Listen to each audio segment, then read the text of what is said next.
So we are more than a week into free agency and there's been no movement on any of the restricted free agents. None of them have even got an offer yet. And I heard Bobby Marks say the other day that in the last 10 years, there's only been 5 guys to play on their qualifying offer.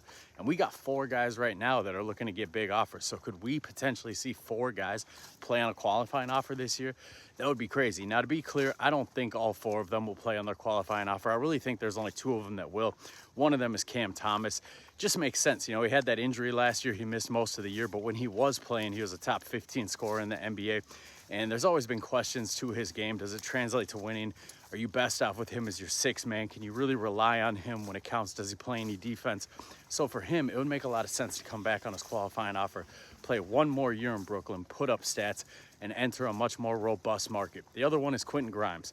Him wanting 25 to 30 million, as has been reported, that's crazy to me. I remember when he was on the Knicks and Bulls fans used to want him back in a potential Zach LaVine trade, and I just didn't see it. Every Knicks game I saw, he was invisible. Then he went to the Pistons. He put up decent stats on a really bad Pistons team. I still didn't see it. Then he went to the Mavericks. He was pretty invisible there. Then he gets traded to the Sixers, a garbage team that was tanking, was sitting their top 4 players when he got there, puts up major numbers, and now he thinks he's that dude.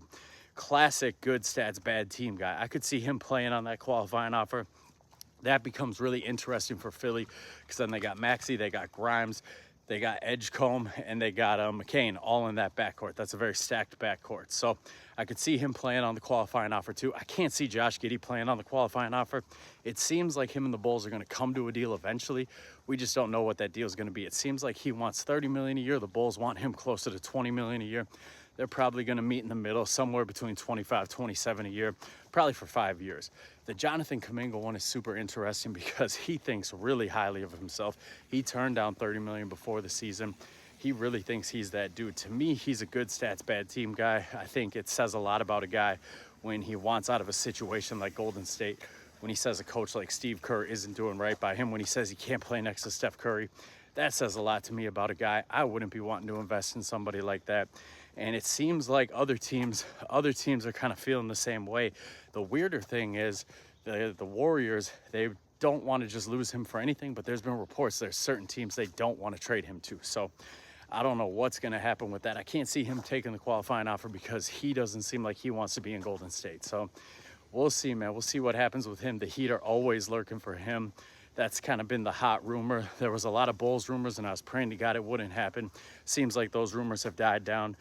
I just don't know what's going to happen with him. I think his ceiling is a good stats, bad team guy, and I just don't know what that team's going to be. So very interesting offseason so far.